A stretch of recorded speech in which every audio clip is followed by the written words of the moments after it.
जय हिंद साथियों। आज हम आपको लेके आए हैं केमिस्ट्री क्लास 10th का पार्ट 2, जिसमें आज हम समझेंगे अवक्रियाओं के प्रकारों पे। ठीक है। इससे पिछली वीडियो में हमने अवक्रिया कैसे कहते हैं और उसका जो रासायनिक समीकरण से होता है उसको किस प्रकार से लिखा हो जाता है, ये हमने समझ लिया है। ठीक है। तो रासायनिक अवक्रियाओं के जो प्रकार होते हैं साथियों, वो क्या होते हैं? ठीक है, ये बहुत ही इंपॉर्टेंट क्वेश्चन है, यहाँ पर एक क्वेश्चन बनता ही है। रासायनिक अवक्रियाओं के प्रकार। रासायनिक अवक्रियाओं के प्रकार इनको बोलेंगे types of reactions. Types of reactions. ठीक है साथियों, अवक्रियाओं के कितने प्रकार होते हैं? तो पहला जो साथियों अवक्रिया का प्रकार होता है वो होता है एडिशन रिएक्शन, या फिर हम कहते हैं संयोजन अवक्रिया। क्या कहते हैं साथियों? संयोजन अवक्रिया। ठीक है, इसको समझते हैं। संयोजन अवक्रिया, इसको कहते हैं हम एडिशन रिएक्शन। Addition reaction. ठीक है, यहाँ तक कोई दिक्कत नहीं होनी चाहिए। ठीक है, इसका नाम है एडिशन रिएक्शन। ठीक है। अब साथियों एडिशन रिएक्शन का जो एग्जांपल एनसीईआरटी में दिया है, ठीक है, अगर हम एग्जांपल की बात करें तो क्या है?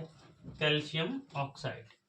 इसको कहते हैं साथियों हम सोडा लाइम या बिना बुझा हुआ चूना। जब इसकी क्रिया हम साथियों जल से कराते हैं तो क्या देता है ये? Calcium hydroxide. Calcium hydroxide. ठीक है। और साथियों क्या रिलीज होता है इसके साथ में? हीट प्रोड्यूस करता है। ठीक है। अब हम इसकी अगर परिभाषा की बात करना चाहें साथियों, बोर्ड में हमको इसकी परिभाषा जो है क्या लिखनी होती है, तो हम क्या कहेंगे? दो या दो से अधिक अभिकारक मिलकर किसी एक प्रोडक्ट का निर्माण कर रहे हों तो वहां पर हमको संयोजन रिएक्शन प्राप्त होती है साथियों। ठीक है, क्लियर है? और ये जो हीट प्रोड्यूस हो रहा है साथियों, इस हीट प्रोड्यूस होने की वजह से ये जो रिएक्शन है वो ऊष्माक्षेपी रिएक्शन कहलाती है। ऊष्माक्षेपी अवक्रियाएं कहलाती हैं। इस प्रकार की जो अवक्रियाएं होती हैं जिनको कराने के बाद हीट प्राप्त होती है, हीट उनमें से निकलती है, ऐसी सारी अवक्रियाएं साथियों क्या कहलाती हैं? ऊष्माक्षेपी अवक्रियाएं कहलाती हैं। ठीक है। दूसरा अगर हम एग्जाम्पल इसका देखें तो सोडियम की क्रिया कैसे करा देंगे साथियों? क्लोरीन के साथ करा देंगे। ठीक है, तो ये क्या देगा हमको? NaCl। क्या देगा? NaCl, जिसको हम क्या बोलते हैं साथियों? नमक। ये हमारा नमक होता है और इसका जो रासायनिक का नाम है वो क्या है? Sodium chloride. Sodium chloride. ठीक है साथियों, सोडियम क्लोराइड हो गया। ये कौन सी रिएक्शन है? एडिशन। कौन सी रिएक्शन है साथियों? एडिशन रिएक्शन है। ठीक है, ये भी कौन सी रिएक्शन है? एडिशन। ठीक है।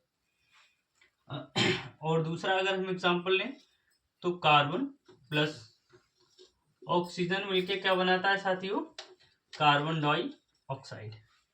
ये भी क्या है हमारा? एडिशन रिएक्शन है। ठीक है। सल्फर प्लस ऑक्सीजन मिलके क्या बनाता है? Sulphur dioxide. ये भी हमारा क्या है? एडिशन रिएक्शन है। ठीक है।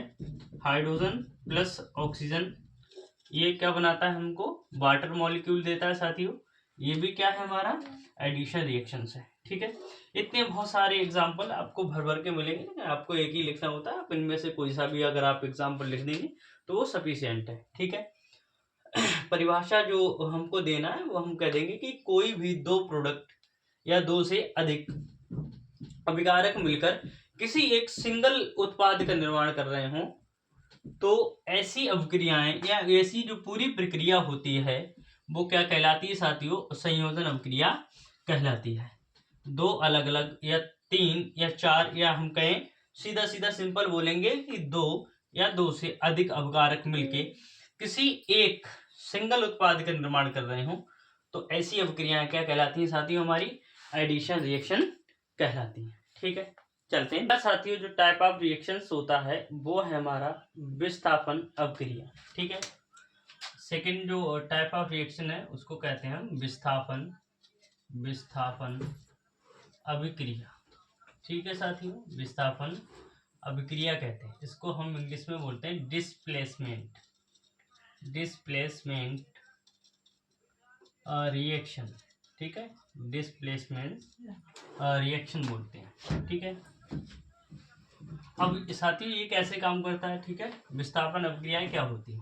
ठीक है, जैसे हम एग्जांपल लें तो ये है हमारा आयरन, इसकी क्रिया हमने कैसे करा दी? कॉपर सल्फेट से। ठीक है, अब साथियों जो प्रोडक्ट आएगा वो क्या बन के आता है? फेरस सल्फेट FeSO4, और प्लस में क्या निकल जाता है? कॉपर। ठीक है, अब साथियों देख रहे होंगे यहाँ पर जो कॉपर था सल्फेट के साथ में, उसकी जगह किसने ले ली? आयरन ने यहाँ पर। ठीक है, और कॉपर क्या कर दिया? विस्थापित हो गया। तो इस प्रकार की जो अभिक्रियाएं होती हैं उनको क्या कहते हैं? हम विस्थापन अभिक्रियाएं कहते हैं साथियों। ठीक है, हम इसका अगर थ्योरी दें या इसकी भाषा लिखना चाहें तो हम लिखेंगे कि कम क्रियाशील पदार्थ की कम क्रियाशील पदार्थ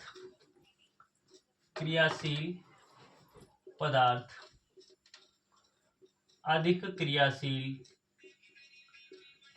क्रियाशील पदार्थों से या पदार्थ से विस्थापित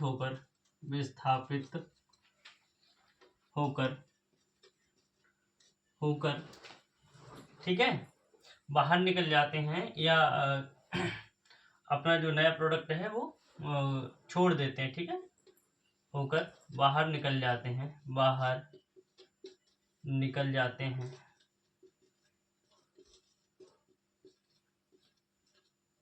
उस रिएक्शन को या उस अभिक्रिया को, या उसे विस्थापन अभिक्रिया कहते हैं। उसे विस्थापन अभिक्रिया कहते हैं।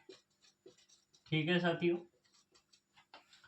या फिर हम कहें कि अधिक क्रियाशील के पदार्थ के द्वारा कम क्रियाशील पदार्थ विस्थापित करके नया उत्पाद बना लिया जाता है, या नया प्रोडक्ट यौगिक का निर्माण कर लिया जाता है, उसको हम क्या कहते हैं? विस्थापन रिएक्शन कहते हैं। ये साथियों है कॉपर सल्फेट इसका नाम है।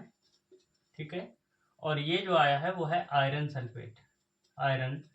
सल्फेट। नाम जरूर याद करना साथियों, नाम बड़ा काम की चीजें हैं। अगला आता है द्विविस्थापन। ठीक है, इसी का है द्विविस्थापन अभिक्रिया। ये थोड़ा कम इम्पोर्टेंट है लेकिन ये मोर इम्पोर्टेंट है। ये सभी जो अभिक्रियाएं हैं बहुत ही ज्यादा इम्पोर्टेंट है। इसको कहेंगे हम डुअल डिस्प्लेसमेंट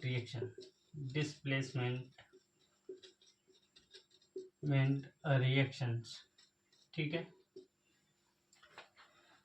अब द्विविस्थापन में क्या होता है साथियों? यहाँ पर जो सिंगल आपको दिख रहा था, यहाँ पर ये जो यौगिक है जैसे कॉपर सल्फेट है, ऐसे ही दो यौगिक हम लेंगे और इनकी केवल क्या कर देंगे? अदला बदल। क्या है साथियों हमारे पास में द्विविस्थापन अभिक्रिया, इसको दो प्रोडक्ट लेते हैं, इसमें दो यौगिक अलग अलग लिए जाते हैं। अब इसमें देखो बड़ा सिंपल सा फंडा होता है, ये जो Ba है वो Na की जगह ले लेगा और Na Ba की जगह पहुंच जाएगा। Na पर प्लस चार्ज होता है, Ba पर प्लस चार्ज होता है, और SO4 पर माइनस, और इस पर भी माइनस चार्ज होता है।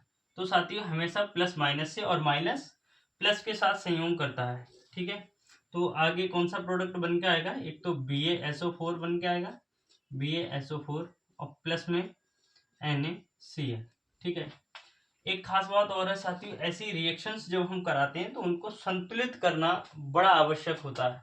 लेफ्ट हैंड साइड में जितने भी तत्व हम लेंगे उतने ही तत्व राइट हैंड साइड में उत्पाद के रूप में आने चाहिए। ठीक है साथियों, जैसे हमने कोई भी मिक्सर किया जिसमें दो चार चीजें मिलाई, जैसे 100 ग्राम 200 ग्राम करके, तो जो घोल बन के आया या जो मिक्सर बन के आया उसकी जो मात्रा होगी वो भी 200 ग्राम होनी चाहिए। इसी प्रकार जो भी हमने यहाँ पर लिया है, जितना भी अनुपात में इनको लिया है उतने ही अनुपात यहाँ पर भी प्राप्त होने चाहिए थे।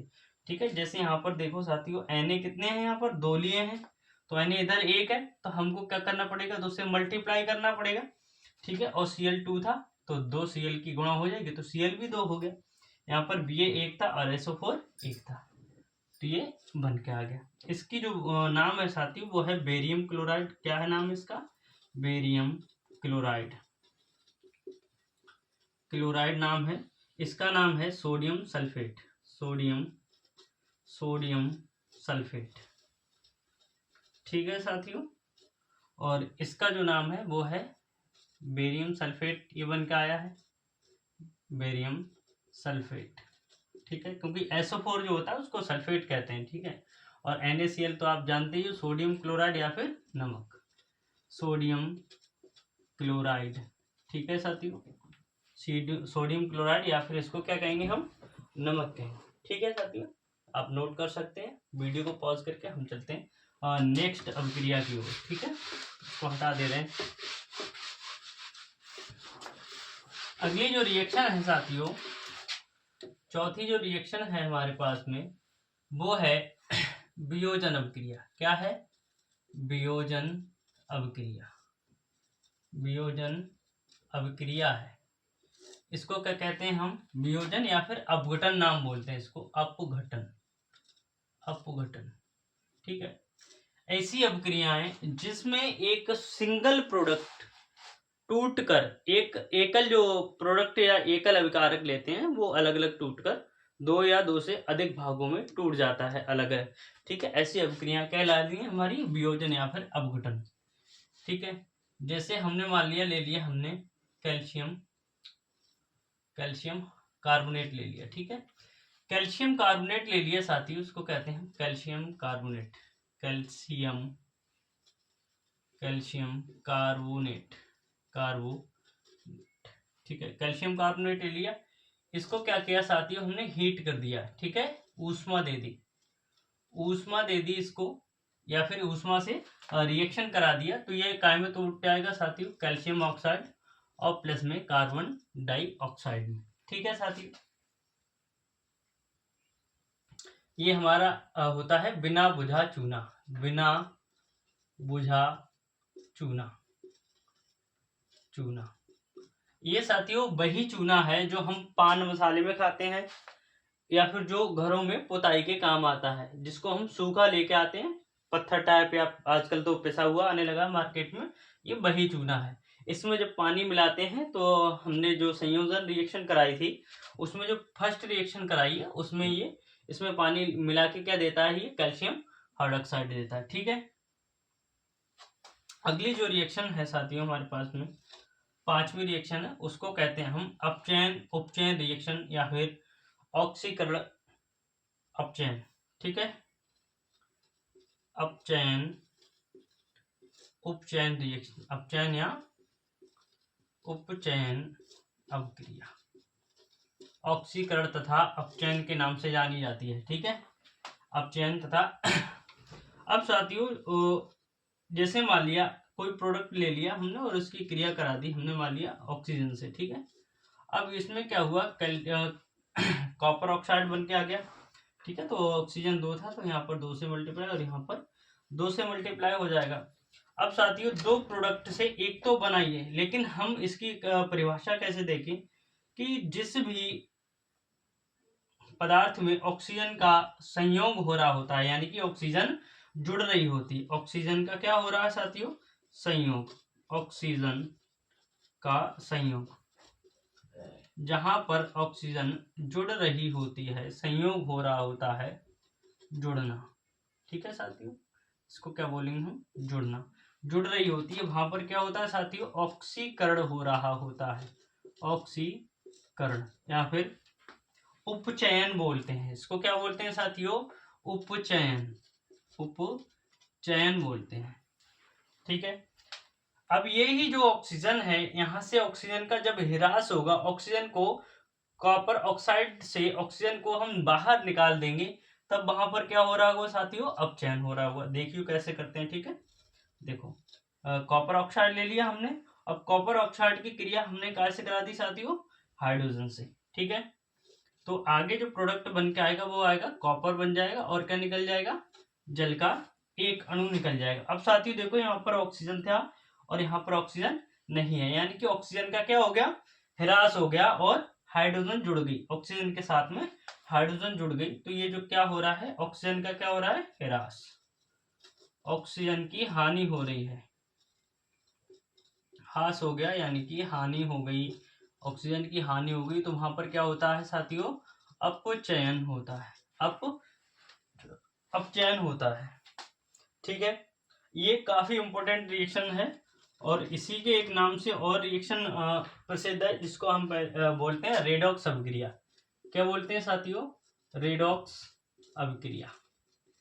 ठीक है, अब साथियों रेडॉक्स अभिक्रिया क्या होती है, रेडॉक्स अभिक्रिया में ये जो दोनों क्रियाएं हैं ऑक्सीकरण और अपचयन, ये दोनों साथियों एक साथ हो रहे होते हैं। ठीक है, अपचयन भी हो रहा होता है और ऑक्सीकरण भी हो रहा होता है। ठीक है, उसको क्या कहते हैं हम, रेडॉक्स अभिक्रिया कहते हैं। चलो उसको समझते हैं, उसको क्या कहते हैं हम, रेडॉक्स अभिक्रिया, रेडॉक्स अभिक्रिया, मोस्ट मोस्ट मोस्ट इंपोर्टेंट। ठीक है, रेडॉक्स रिएक्शंस। अब साथियों रेडॉक्स अभिक्रिया जो होती है उसमें अपचयन और उपचयन, ऑक्सीकरण और अपचयन दोनों एक साथ हो रहे होते हैं, उस अभिक्रिया को क्या कहते हैं हम, रेडॉक्स अभिक्रिया कहते हैं। चलो इसको समझते हैं। ठीक है, जैसे मान लिया हमने कॉपर ऑक्साइड ले लिया, कॉपर ऑक्साइड की क्रिया कैसे करा दी, हाइड्रोजन के साथ। ठीक है, ध्यान से समझना, ये सेम रिएक्शन जो लास्ट में कराई है उसी के जैसा है। ठीक है, अब यहाँ पर मान लिया कॉपर आ गया और यहाँ पर क्या आ गया, जल।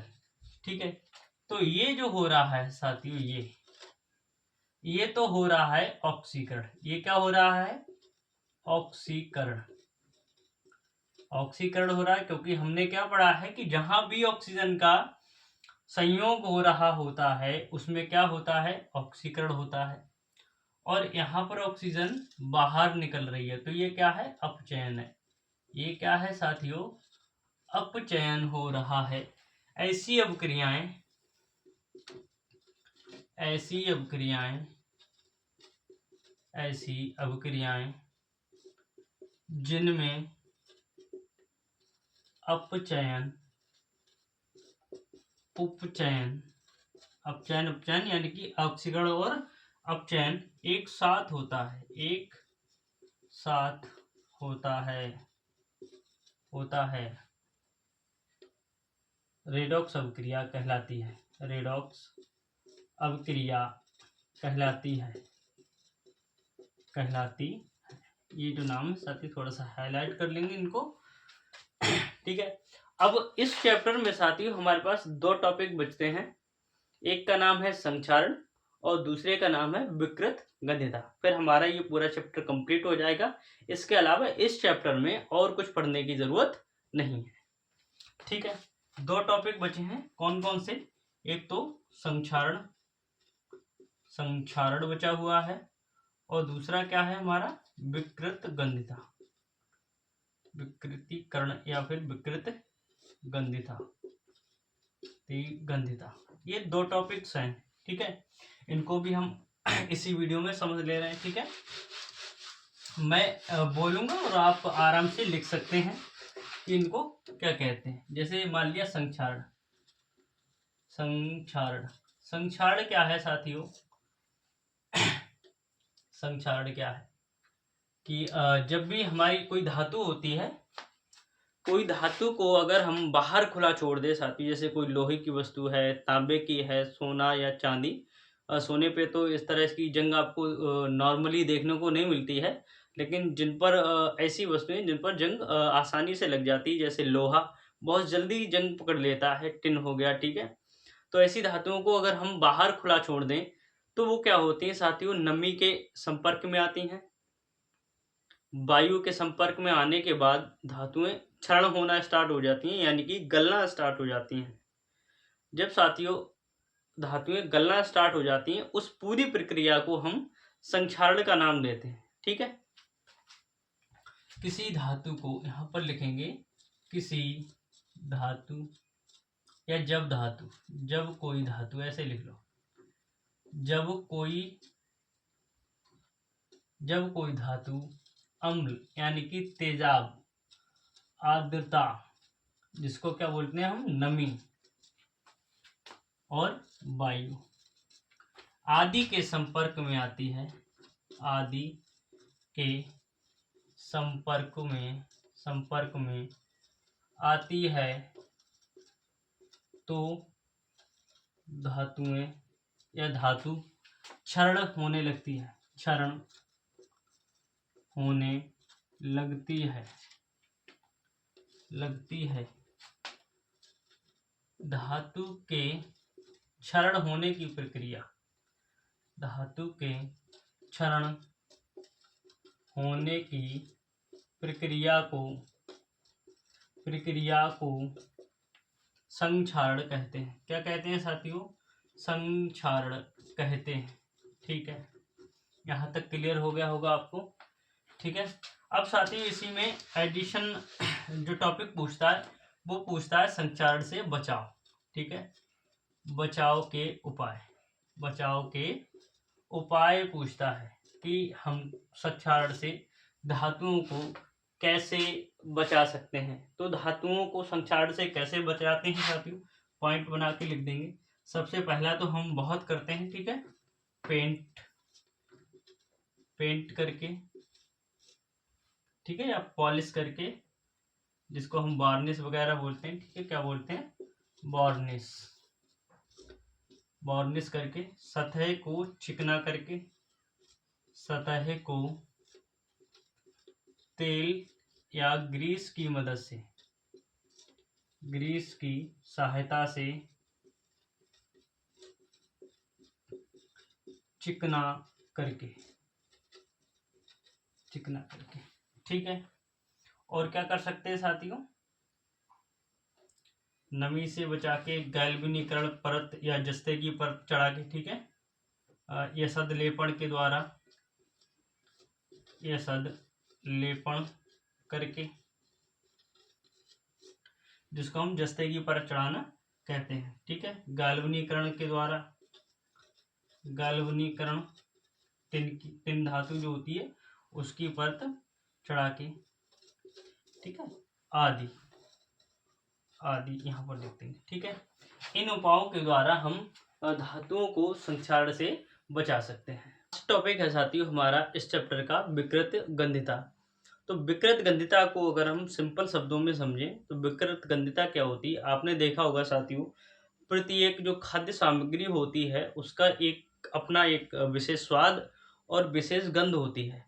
ठीक है, उसमें से एक सुगंध आ रही होती है उस भोजन की, जो भी हम खाद्य सामग्री होती है उसकी एक स्पेसिफिक होती है, अलग अलग सबकी। जब हम उसको वसा और तेल युक्त जो पदार्थ होते हैं उनको लंबे समय तक अगर रखें, ठीक है, जैसे मान लिया सब्जी, पूड़ी या रोटी, बढ़िया बढ़िया चीज़ें जो भी मसालेदार हम यूज़ करते हैं खाने पीने के लिए, उनको अगर हम लंबे समय तक स्टोर करने की सोचें तो क्या होता है साथियों, वहाँ पर ऑक्सीकरण की जो प्रक्रिया होती है वो स्टार्ट हो जाती है, क्योंकि वो जो वायु में रखी होती हैं तो खुले में वायु के संपर्क में आती हैं, और वायु के संपर्क में आती हैं तो वहाँ पर ऑक्सीकरण की प्रक्रिया बहुत तेजी से होने लगती है, जिसके कारण वो अपचयित होकर खराब होने लगती हैं। अब साथियों जब खराब होंगी तो उनकी गंध जो है खराब होने लगती है, उसमें से एक स्मेल आने लगती है धीरे धीरे। ठीक है, जो उनका स्वाद भी खराब होने लगता है, खट्टापन है या कोई अलग तरीके का स्वाद लगता है। तो उस पूरी प्रक्रिया को क्या कहते हैं हम साथियों? विकृत गंधिता कहते हैं। ठीक है, विकृत गंधिता को कैसे लिखेंगे हम कि प्रत्येक खाद्य सामग्री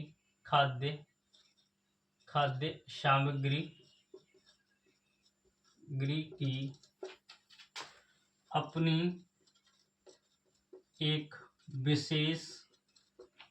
विशेष गंध एवं स्वाद होता है। ठीक है, जब इसे लंबे समय तक रखा जाता है तो ये खराब हो जाती हैं, खराब हो जाती हैं। यानी कि या अर्थात लिखेंगे, अर्थात इनका स्वाद व गंध परिवर्तित हो जाते हैं। यानी कि ये जो स्वाद परिवर्तित हो जाते हैं, तो ये ऐसी वस्तुएं हैं वो खाने लायक नहीं रहती, खाने लायक नहीं रहती हैं साथियों। ठीक है, ये जो वस्तुएं ऐसी हैं जिनका स्वाद और गंध जब परिवर्तित हो जाता है तो ऐसी वस्तुएं हमें साथियों खाने लायक नहीं रहती हैं, यानी कि सड़ जाती हैं, जिनको हम कहते हैं। ठीक है, तो इतना हो गया। ठीक है, परिवर्तित हो जाता है। अब साथियों इनको बचाव कैसे करेंगे? ठीक है, जैसे हम कहें कि लंबे समय तक बचाया जा सकता है, तो पैकिंग के द्वारा। ठीक है, क्या करेंगे? पैकिंग। और पैकिंग भी साथियों कैसी होनी चाहिए? जहां वायु का आदान प्रदान ना हो। वायु मतलब ऑक्सीजन। ठीक है, जहां ऑक्सीजन का आदान प्रदान ना हो। ठीक है, जहां पर ऑक्सीजन का आदान प्रदान हो रहा हो। जैसे हम देखा होगा साथियों, सब्जी वगैरह जब हमारे घर में बनती है तो हम उनको कहाँ स्टोर कर देते हैं? फ्रिज में।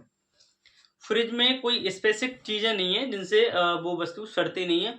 वहां बस वो जो वातावरण है, आपने देखा होगा उसकी जो विंडो होती है काफी टाइट बंद हो जाती है, जिससे बाहर की जो वायु है और उसके अंदर जो भी गैसेस बनती हैं उनका जो आदान प्रदान है, आना जाना वायु का, वो बंद हो जाता है। अब जब बंद हो जाता है तो साथियों वो हमारी सब्जी या रोटी जो भी रखी हुई है फ्रिज के अंदर, उसमें जब आदान प्रदान बंद हो जाएगा तो वहां पर ऑक्सीकरण की जो प्रक्रिया है वो लागू नहीं होगी। जब ऑक्सीकरण नहीं होगा तो वस्तुएं हमारी सड़ती नहीं है, जिससे हम लंबे समय तक सब्जियों को फ्रिज के अंदर स्टोर कर सकते हैं, अगर आप उसको बार बार ओपन नहीं करेंगे तो। दूसरा साथियों, आपने देखा चिप्स में क्या आता है? आलू। हम आलू की सब्जी बना के अगर रख दें तो बहुत जल्दी सड़ जाती है, लेकिन चिप्स काफी लंबे समय तक स्टोर रहता है। अब साथियों आप कहोगे कि चिप्स में तो हवा होती है, चिप्स के पैकेट में। तो साथियों हाँ, हम मानते हैं कि उसमें हवा होती है, लेकिन उसमें साथियों ऑक्सीजन नहीं होती है जिससे ऑक्सीकरण संभव हो। चिप्स के पैकेट में ऑक्सीजन की जगह क्या होता है साथियों? नाइट्रोजन गैस रखी जाती है। क्या रखा जाता है चिप्स में? चिप्स में कौन सी गैस पाई जाती है साथियों? चिप्स के पैकेट में नाइट्रोजन गैस। ठीक है, नाइट्रोजन गैस पाई जाती है। ठीक है, ये हमारा लास्ट टॉपिक था। इतना ही हमको पढ़ना है, अलग से बहुत सारी चीजें करने की कोई जरूरत नहीं है। आप इस वीडियो में जितनी भी सारी चीजें बताई गई हैं पहले चैप्टर में, इतना ही इम्पोर्टेंट है बोर्ड के नजरिए से। ठीक है, देखने के लिए बहुत बहुत धन्यवाद। और हाँ, यदि आप चैनल पे नए हैं तो हमारे चैनल को सब्सक्राइब करना बिल्कुल ना भूलें। हम आपको ऐसे ही जानकारी भरे वीडियो लाते रहेंगे। धन्यवाद।